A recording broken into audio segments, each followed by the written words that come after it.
참 예수님, 오늘은 2월 28일 사순째 1주간 화요일입니다. 오늘 복음에서 예수님께서는 기도에 대하여 가르치셨습니다. 자연 종교를 신봉하던 다른 민족 사람들도 기도를 합니다. 그런데 이것이 별로 효험이 없는 빈말인 이유는 기도하는 바를 이루어 주실 하느님과 통곡을 이루지 않고 일방적으로 자신의 바람을 되풀이해서 말하기 때문입니다. 여러 날 동안 9일 기도나 100일 기도나 자기 자신을 세뇌시키는 방식으로 일방적으로 되풀이하는 빈말 기도 방식은 기도의 성취를 운에 내어 맡기는 도박과 같은 것이어서 성취된다는 보장이 없습니다. 인간이 이성이 추구하고 또 납득할 수 있는 과학적 사고방식의 기본은 인과율인데 기도함에 있어서도 이 인과율에 따라서 진정으로 하늘을 감동시킬 수 있는 지극한 정성이 필요합니다. 사실 예수님께서 가르쳐 주신 대로 교회가 이어온 교회의 전통에 따르면 이 세상과 우리 생명의 원인이신 하느님의 창조 업적에 대해서 흠숭과 감사를 드리는 기도를 바친 다음에 결과적으로 그에 부응하지 못했던 우리의 죄를 뉘우치는 속죄와 하느님의 뜻을 이루고자 다짐하는 청원의 기도를 바치는 것입니다. 그래서 예수님께서 올바른 기도를 가르쳐 주셨는데 이것이 주의 기도라고 불리우는 기도의 정석입니다. 그래서 맨 먼저 예수님께서는 기도의 대상이신 하느님을 아버지로 부르라는 호칭 기도를 가르쳐 주셨는데 이는 자녀의 기도를 아버지가 외면하지 않듯이 우리가 기도하면 하느님께서 반드시 들어주시리라는 믿음으로 기도하라는 뜻입니다. 그저 막연한 기대로 기도하는 자연 종교를 신봉하는 이들과 달리 그리스도인들에게는 너희가 기도하며 청하는 것이 무엇이든 그것을 이미 받은 줄로 믿어라. 그러면 너희에게 그대로 이루어질 것이라는 엄청난 말씀이 주어져 있습니다. 하지만 이런 기도의 지향에는 공리가 전제되어 있다는 것도 알아야 합니다. 예수님께서는 확신을 지니고 기도하라고 가르치시는 한편 올바른 지향으로 기도하라고 강조하셨습니다.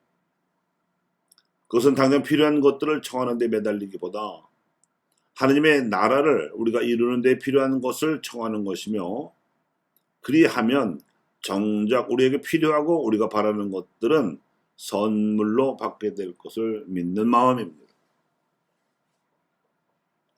이러한 기도의 자세는 독서에서 들으신 이사야의 예언에도 나와 있는 하느님 말씀의 기본 법칙에 그 배경을 두고 있습니다.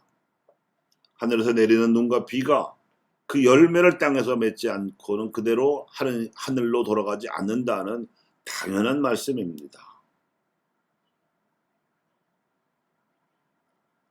이미 우리를 사랑하셔서 우리를 구원하시고자 하시는 하나님의 말씀을 먼저 믿고 받아들이려는 자세야말로 기도의 성취를 합리적으로 보장하는 비결로서 기도가 목표하는 통곡의 기본 자세입니다. 그리고 주의 기도 전반부에 들어있는 하나님의 이름과 그 나라 그리고 그 뜻에 대한 기도는 형식상 청원 기도처럼 보이지만 내용상으로는 흠성 기도입니다. 왜냐하면 사람들이 기도하기 전에 이미 그리고 사람들이 저지르는 죄악에도 불구하고 하느님의 이름은 거룩히 빛나고 계시고 그 나라가 와 있으며 그 뜻대로 인류의 역사와 우리의 인생이 흘러가고 있기 때문입니다. 그래서 그 놀라운 현실을 알아보고 그 업적에 대해 찬미를 드리며 하나님의 존재 자체를 찬송하라는 내용이기 때문입니다. 그 다음 주의 기도 후반부의 청원 기도 역시 일용할 양식을 함께 나누지 못하고 있는 바를 속죄하면서 나눔을 다짐하고 서로 용서하지 못하고 있는 바를 속죄하면서 서로 용서할 것을 다짐하는 기도입니다. 나눔과 용서를 거절하려는 유혹에 빠지지 않도록 청하면서 불가항력적인 악에 빠지더라도 구해달라는 기도는 부록입니다. 이렇게 예수님께서는 주의 기도를 가르쳐 주시고 나서도 여러 차례 기도에 대해서 가르치셨습니다만 그 가르침의 앞권은 이 말씀입니다. 나를 믿는 사람은 내가 하는 일을 할 뿐만 아니라 그보다 더 큰 일도 하게 될 것이다.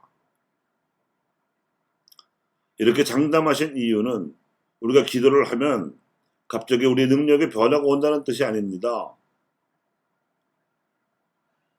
그보다는 기도함으로써 이루어지는 하느님과의 통공을 통해서 우리의 혼이 하느님의 영에 이끌리게 되고, 그러면 성령께서 우리에게 내려오심으로써 하나님의 뜻을 행할 수 있는 능력이 극대화될 수 있기 때문입니다. 그러니까 말씀을 받아들여서 하나님과 이루는 통공이 기도의 요체입니다. 이처럼 하나님과 통공을 이룩하기 위해서 바치는 기도의 우선순위는 업적을 찬미하거나 존재를 찬양하는 흠숭 기도로서 이미 이루어진 하나님의 업적을 알아보는 데서 시작합니다. 그리고 이러한 흠숭의 태도에 바탕하여 우리는 거룩한 제사, 즉 미사 성제를 봉헌하는 것이고, 그래서 이 미사의 핵심인 성찬례를 감사 기도라고 부릅니다. 우리가 하나님께 대하여 부족했던 허물을 뉘우치는 속죄의 기도는 앞으로는 하나님의 뜻을 행함으로써 허물을 보석하겠다는 다짐 기도와 쌍을 이룹니다. 교우 여러분, 기도에도 믿음이 필요하고 합리적인 방식으로 기도할 필요가 있습니다. 그리고 막연하게 기도할 것이 아니라 구체적으로 하나님께 믿음을 가지고 기도해야 합니다. 그리하여 예수님께서 보여주시고 가르쳐 주신 방식대로 기도하는 신앙인은 하나님과 통공을 이루는 가운데 고도로 자율적이며 능동적으로 자신의 사명을 다하고자 노력하면서 그 성취 열매에 대해서는 하나님께 내어 맡기는 자유로운 인간입니다.